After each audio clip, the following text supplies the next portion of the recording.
We all, of course, were versed in the code of conduct. Name, rank, serial number, date of birth. That was embedded in my mind as a midshipman at the Naval Academy. And I felt miserable because I had given in.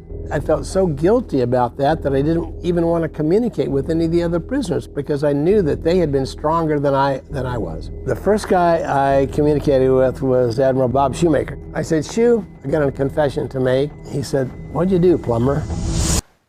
I said, I broke. I tried to be strong, but I broke. The torture was too great. He said, hell, everybody broke.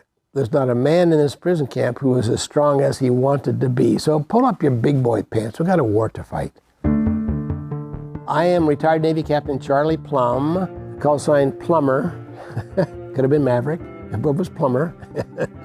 Grew up in Kansas, Naval Academy, flew F-4 Phantoms in Vietnam. Shot down on my 75th combat mission, 5 days before the end of my tour, and spent nearly 6 years in communist prison camps. The prison experience was hours, weeks, days, months, years of boredom, punctuated by points of stark terror. The officer cadre in the prison camp was primarily Navy, the best leadership I have ever seen. Jim Stockdale started out with this vision. It was 3 words: return with honor. And he said, here's the deal. Name, rank, serial number, date of birth. You start with that. And then as the pain gets too great, give in a little bit at a time and lie to them.